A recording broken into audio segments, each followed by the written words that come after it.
A fine mess you have here.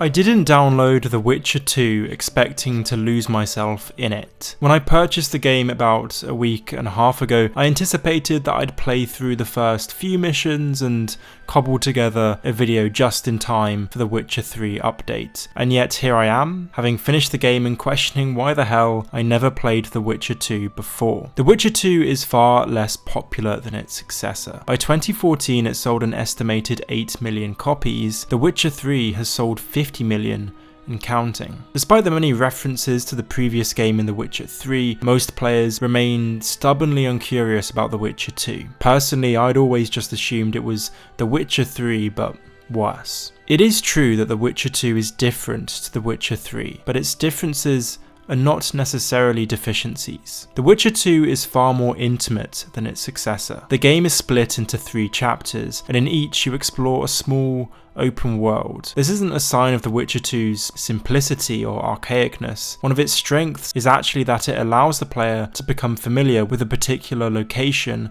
and set of characters over time. One way of looking at it is like this. In The Witcher 3, I bet you can't name most of the villages in Velen if you were shown a map. You'll probably only visit each village once or twice, and aesthetically they all look much the same. In The Witcher 2, in the first act, you spend a good 5 to 10 hours in the first town, Flotsam. For a backwater trading post, Flotsam sure has a lot of character. It has enough compelling characters, quests, and levels to justify a 5 to 10 hour stint, depending on how meticulously you want to play. There's something especially immersive about exploring a single location's every inch. In fact, once it was time to move on from Flotsam, I actually felt sad to leave. I'd gotten to know the town's every nook and cranny, to the point I almost knew off by heart the ambient conversations NPCs would have as I walked by.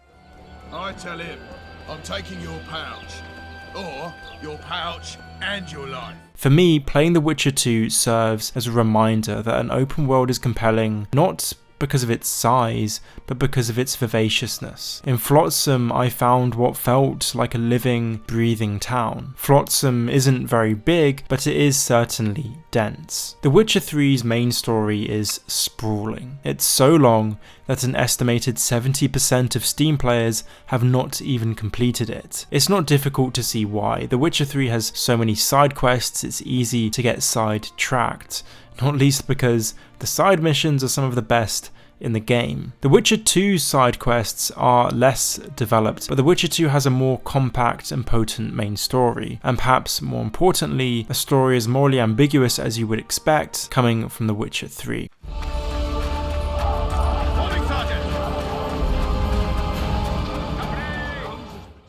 The Witcher 2 opens with the siege of the stronghold of the La Valettes, a powerful Temerian family by King Foltest. Geralt is the king's personal bodyguard at this point, but his loyalty to the monarch comes into question when Foltest is murdered in Geralt's presence. Many suspect that Geralt is in fact the murderer. Your mission in The Witcher 2 is essentially to find Foltest's killer and to prove your innocence, but as is Geralt's way, you are soon embroiled in much higher stake affairs. Like its successor, The Witcher 2 makes it its mission to probe your certainties. Take the Scoia'tael, a group of elves who terrorize Flotsam and its environs in the name of freedom. Whether they are freedom fighters or bandits is a moot point, and even if they are freedom fighters, there's always the question of whether they're fighting the right people. In The Witcher 2, it's also up to you to decide whether or not to fight the final boss.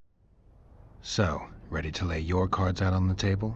No matter the game, there comes a point when all the players need to show their cards. After a lengthy conversation in which he explains his motives, you might well decide Letho's not worth battling after all. The Witcher 2 is short, only taking about 24 hours to beat on average, but it's also highly replayable. At the end of Act 1, you choose to side with either Yorveth, who's the leader of the Scoia'tael, or Vernon Roach.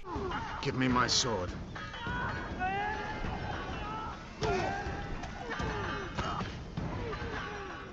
And this decision will entirely change Act 2 of the game and also impact many of the details in Act 3. Layered on top of this are the numerous smaller decisions that you can make throughout the game that also alter the experience. It's worth playing The Witcher 2, not least because the decisions you make can actually influence your playthrough in The Witcher 3. There's the option to sync your Witcher 2 save data when you start a new game in The Witcher 3 Wild Hunt. Equally, having played The Witcher 2, I'm now much more appreciative of recurring characters in The Witcher 3, like Roach and Letho. Geralt of Rivia, safe and sound. Vernon Roach, Temeria's last hope. You can certainly play The Witcher 3 as a standalone game, but your experience of it is the richer for having played The Witcher 2. As I said at the video's beginning, The Witcher 2 is different to The Witcher 3, but its differences are not deficiencies. But this is only true for the most part. At a gameplay level, playing The Witcher 2 did sometimes feel like a step back, which isn't surprising because it's over a decade old. The Witcher 2 feels poorly optimized at times. Bearing in mind that I have a pretty beefy PC, I was surprised that the game stuttered to near single-digit frames during a fistfight.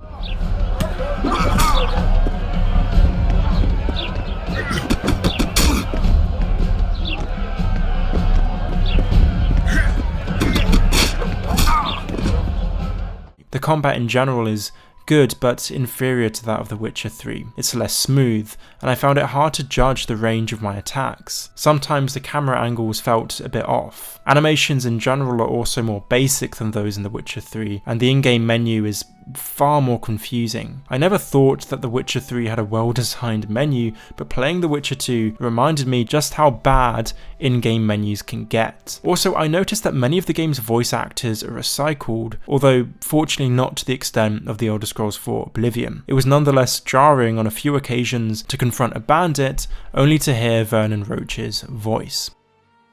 It's such a shame that in the shadow of its successor, The Witcher 2 lays forgotten. Take the time to play The Witcher 2 before you play The Witcher 3 again with this new update. The Witcher 2 story is powerful and nuanced, and the game's characters are unforgettable. It might be over a decade old, but The Witcher 2 is definitely worth playing today.